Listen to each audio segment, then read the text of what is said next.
കഴിഞ്ഞ 3 ദിവസമായിട്ട് കോൺഗ്രസിനെ പിടിച്ചുകുലുക്കിയ ഒരു ചോദ്യം അടുത്ത ഉപരാഷ്ട്രപതിയായി തരൂർ എത്തുമോ എന്നതായിരുന്നു. അങ്ങനെയാണെങ്കിൽ രാജ്യസഭയിൽ കോൺഗ്രസിന്റെ കാര്യത്തിൽ ഒരു തീർപ്പ് തരൂർ കൽപ്പിക്കുമെന്നതാണ് കോൺഗ്രസിനെ കുലുക്കിയ കാരണവും. കഴിഞ്ഞ 3 ദിവസമായിട്ട് രാജ്യത്തിന്റെ ശ്രദ്ധ മുഴുവനും അടുത്ത ഉപരാഷ്ട്രപതി ആരാണ് എന്നതിലായിരുന്നു.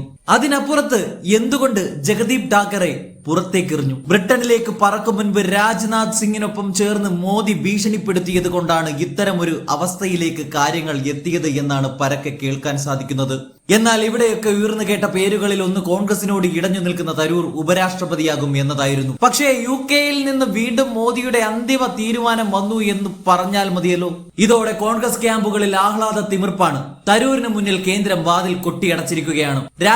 രാജ്യം മുഴുവനും പോയി മോദിയെ സ്തുതി പാടിയെങ്കിലും കാര്യമുണ്ടായില്ല എന്ന് പറഞ്ഞാൽ മതിയല്ലോ. സത്യം പറഞ്ഞാൽ തരൂരിനെ ബലിയാടാക്കുകയായിരുന്നു BJPയും കേന്ദ്രവും. അവർക്കാകെ വേണ്ടിയിരുന്നത് പഹൽഗാമിലെ ഭീകരാക്രമണവും പിന്നാലെ നടന്ന ഓപ്പറേഷൻ സിന്ദൂരുമൊക്കെ വലിയ വിജയമായി എന്ന് രാജ്യത്തെയും ലോകത്തെയും അറിയിക്കണം. ഒപ്പം തന്നെ ഓപ്പറേഷൻ സിന്ദൂറിനെതിരെ പ്രതിപക്ഷം നടത്തുന്ന എല്ലാ വാദഗതികളെയും ഒതുക്കി തീർക്കുകയും വേണം. അങ്ങനെ മോദിക്കെതിരെ ഒരു ചെറു വിരലനക്കം നടത്താൻ പ്രതിപക്ഷം, പ്രത്യേകിച്ച് കോൺഗ്രസ്, മുതിരരുത്. ആ പ്ലാൻ കൃത്യമായി തരൂരിനെ വെച്ചുകൊണ്ട് നടപ്പിലാക്കാനായി. കാരണം പ്രതിപക്ഷ നേതാവ് രാഹുൽ ഗാന്ധിയും രാജ്യസഭയിലെ പ്രതിപക്ഷ നിരയിലെ സമുന്നതനായ കോൺഗ്രസിന്റെ അധ്യക്ഷനുമായ ഖാർഗെയും ഒക്കെ നിരന്തരം ഓപ്പറേഷൻ സിന്ദൂറിൽ മോദിക്കും കേന്ദ്രത്തിനും പറ്റിയ പിഴവുകൾ ചൂണ്ടിക്കാട്ടുമ്പോഴൊക്കെ BJP അല്ല മറുപടി നൽകുന്നത്, പകരം തരൂരായിരുന്നു. ഇപ്പോൾ പാർലമെന്റിൽ തരൂരിന് കോൺഗ്രസ് വിലക്കേർപ്പെടുത്തുമ്പോഴും മോദി തരൂരിന് വിദേശ രാജ്യങ്ങളിൽ പോയതിന്റെ മേന്മ വിളിച്ചു കൂവാൻ അവസരം നൽകുമോ എന്നതായിരുന്നു കോൺഗ്രസിന്റെ വിധി. ഇത്തരം കാര്യങ്ങളെ മുൻനിർത്തിക്കൊണ്ടാണ് സോണിയാഗാന്ധി തരൂരിനെ പാർലമെന്ററി കാര്യ യോഗത്തിൽ നിന്നും പുറത്താക്കിയത്.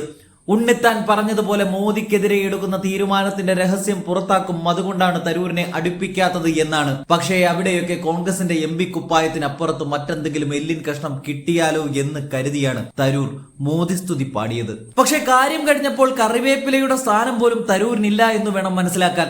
ഒരുപക്ഷെ വിശ്വപൗരനായ തന്നെ ഇങ്ങനെ തട്ടിക്കളിക്കും എന്ന് തരൂർ സ്വപ്നത്തിൽ പോലും കരുതിയില്ല. കുറേയധികം ഇംഗ്ലീഷ് പരിജ്ഞാനമോ പുസ്തക പുഴുവോ ആയതുകൊണ്ടും മാത്രം BJPയിൽ നിന്നും സ്ഥാനമാനങ്ങൾ കിട്ടുമെന്ന് തരൂർ കരുതിയതാണ് ഒന്നാമത്തെ തെറ്റ്. പ്രതിപക്ഷത്തിന്റെ ഒരു പ്രമേയം സ്വീകരിച്ചു എന്നത് വലിയ തെറ്റായി കണ്ടുകൊണ്ടാണ് രാത്രിക്ക് രാത്രിയെ ജഗദീപ് ഠാക്കറെ പോലെ BJPക്ക് വേണ്ടി അശാന്ത പണിയെടുത്ത നേതാവിനെ പോലും തട്ടിമാറ്റാൻ മുതിരുന്നവരായി BJP മാറിയത്. എങ്കിൽ പിന്നെയാണോ സ്വന്തം പാർട്ടിയെ ഇട്ടുകൊടുത്ത് പദവികൾ വാങ്ങിക്കൂട്ടാൻ നോക്കുന്ന തരൂർ?